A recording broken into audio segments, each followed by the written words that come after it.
que caracteriza a violência obstétrica é o abuso sofrido por mulheres quando procuram o serviço de saúde na hora do parto.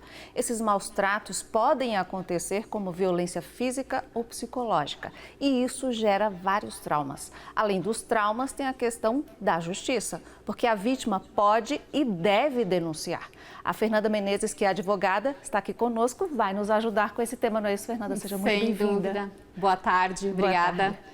A gente que agradece. Então, a gente começa falando sobre como identificar se a mulher foi vítima da violência obstétrica.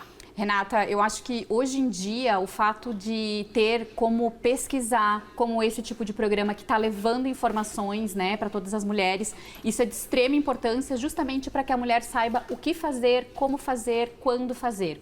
Importantíssimo que ela e o acompanhante, né, até porque é um dos direitos da mulher estar acompanhada, saibam o que é essa violência e de que forma ela vai poder requerer isso. Então vamos lá, a mulher está lá no momento do parto. Eu sempre costumo dizer que é uma linha muito tênue, né, daquilo que é a autonomia da mulher enquanto seu corpo, aquilo que ela vai poder decidir se ela quer ou não no momento do parto. Desde o que ela vai fazer com o seu corpo, o tipo de parto que ela vai querer, mas também nós temos a autonomia do médico. Então, por isso que é muito importante ter a relação médico-paciente, para que a paciente saiba dizer para o seu médico e respeitar também aquilo que tecnicamente não é possível aceitar da vontade dela. E para que as mulheres entendam, quais são os tipos de violência obstétrica? Nós temos a violência tanto física quanto psicológica e também moral. Foi muito falado da física, a parte, por exemplo, só para citar um exemplo para vocês, da episiotomia, que é aquele cortezinho que faz ali na mulher quando ela vai ter o parto natural ou normal, como gostam de chamar, né? Isso é considerado uma violência física quando não tem necessidade. E esse é o ponto mais importante, porque é essa necessidade que precisa ser tecnicamente avaliada pelo médico. Então, a paciente pode dizer para o médico, olha, doutor, se não houver esta necessidade técnica, eu não quero que se faça episiotomia. Porque vai caindo num senso comum de que todo mundo que tiver o parto normal, que a gente nem gosta de chamar de normal, né? Porque é como se a cesárea não fosse normal, mas natural, vai ser feita a episiotomia. Então, se isso for feito de uma forma que não é necessária tecnicamente, isso é considerado uma violência, por exemplo. A questão da violência psicológica é ali naquele... quando não respeitar, né? Isso, não respeitar as vontades da paciente, né? Fazer com que ela se submeta a situações constrangedoras, né? Então, ela quer, por exemplo, ela tem direito de ter o acompanhante dela do lado, né? Não respeitam essa vontade. Ela quer, por exemplo, receber o bebê logo depois, né? Se tiver condições técnicas, né? Eu sempre gosto de dizer porque é uma linha realmente muito tênue da autonomia da paciente, da autonomia técnica do médico e da equipe que está ali.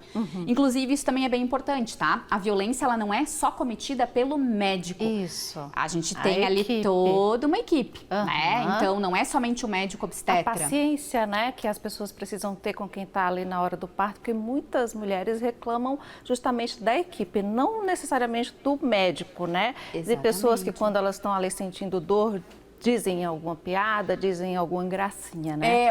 Isso não é nada, né? Desrespeitar mesmo, até dependendo de como chama, né, aquela paciente, do que fala para aquela paciente. Nós tivemos casos que foram muito famosos na mídia e que vieram à tona e que fizeram as pessoas pararem para falar mais sobre isso, para pensar mais sobre isso, né? Então, eu costumo dizer que o mais importante é a paciente estar muito bem informada, tanto ela quanto com a acompanhante dela, ter uma boa relação médico-paciente para que o próprio médico saiba das suas vontades, né? Nós temos, inclusive, o próprio plano de parto, em que a paciente pode manifestar antes do parto quais são as vontades dela naquele momento. Desde iluminação, música, forma do parto, tudo isso desde que respeite a questão técnica. Então, ela não vai invadir aquilo que é a autonomia do médico, que é decidir tecnicamente o que é melhor para aquele momento, para a mãe e para o bebê, que é realmente a função do médico. Mas na medida do possível, sendo possível, poxa, por que não vai respeitar a vontade da paciente? Né? Isso, Fernanda, infelizmente o nosso tempo é curto, né? Tranquilo. E para que as mulheres que estão passando por isso ou passaram por isso, é só procurar a justiça, não é mesmo? Isso, procure um advogado especialista, né? Ele com certeza vai saber auxiliar essas mulheres. Perfeito.